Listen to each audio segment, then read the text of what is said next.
Yeah, I began to get really get the idea about late 1978, early 1979. I was called to Washington, a meeting at the Army and Navy Club with some retired admirals and generals, and read the Riot Act on an African president that they wanted me to corrupt, and if I couldn't do that, they were going to take him out. And it became very, very clear to me.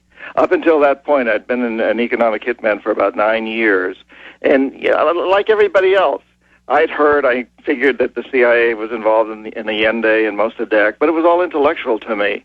And I would use it sometimes in arguments with these presidents. Oh, remember what happened to Mossadegh? Remember what happened to Arbenz? But, I didn't have any personal involvement. And suddenly I'm in these meetings in Washington with these generals and admirals, and I'm hearing this stuff. And then I'm beginning to see the tremendous pressure that Roldos of Ecuador and Torrijos of Panama are under, and then they get assassinated. And I know there's no denying anymore, and that's when I get the hell out immediately. I quit on a day's notice because suddenly I really, really got it. And it made me absolutely sick and miserable, and I hated myself and had to get out. And then a lot of good old boys say, yeah, we're going around killing people to take over. Now they're doing it in America with Northcom. Now they're taking over. What about government-sponsored terror? We know they've done that many times, the Tonkin incident, the Liberty, and others. 9/11, other events. Came out, Cy Hirsch reported Cheney wanted to attack our own ships, but it got vetoed. What about government-sponsored terror? I mean, these generals are getting pretty ruthless.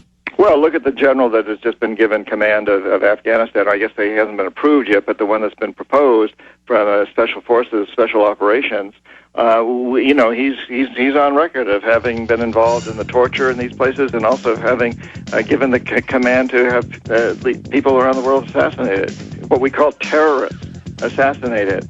I mean, there's no justification for that. Alex, this whole business of terrorism is an interesting word. It's not an ism.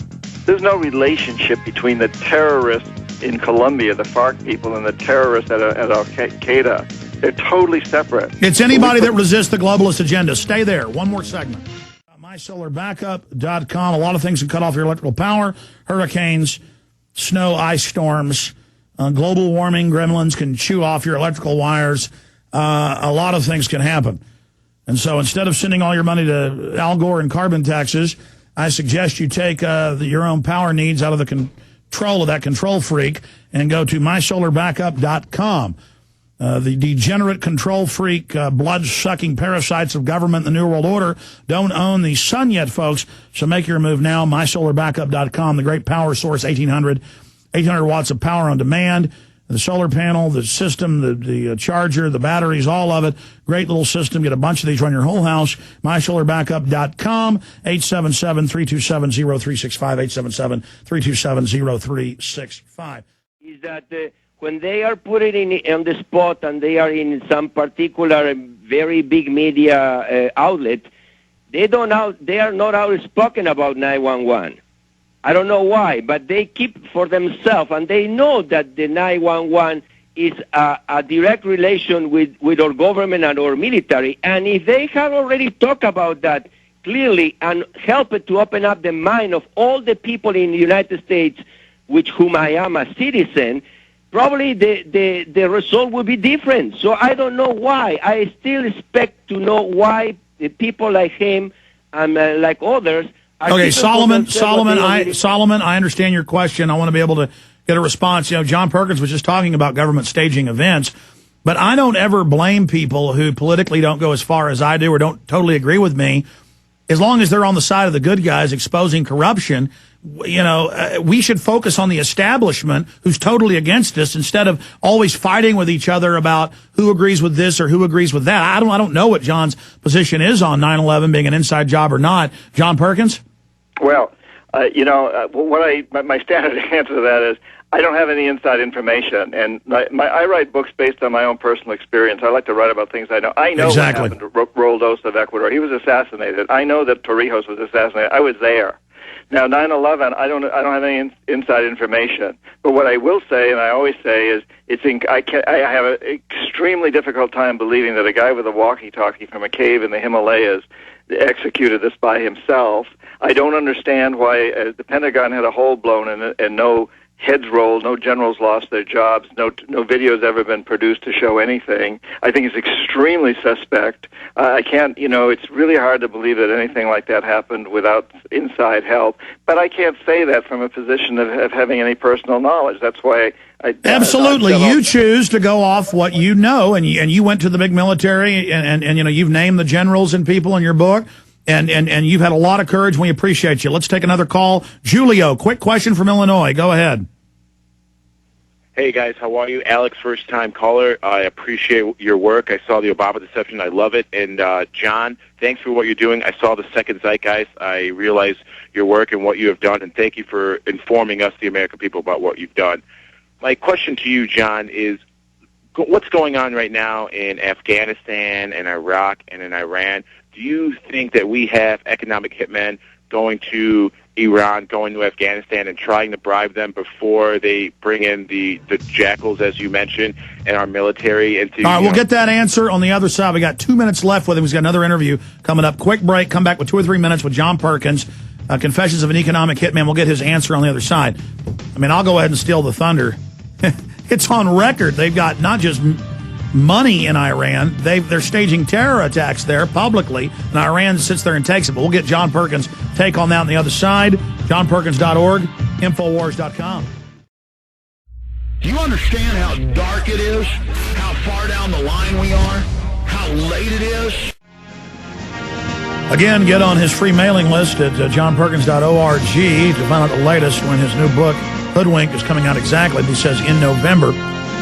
And just really excited to have John Perkins back up with us. Hopefully he'll come back in the next few months because this economic crisis is so serious. We went to break earlier. I never asked that question, or I never got the answer to it. So in closing, answer the fellow's question about are there economic hitmen in Iraq and Iran?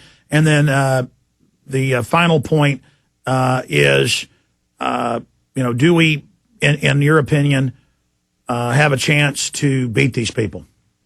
And first question, lots of economic hitmen and jackals in Iraq, Iran, Afghanistan, Pakistan. I know some of them. I'm email communication with some of them. But assassins and economic hitmen both doing our dirty work over there.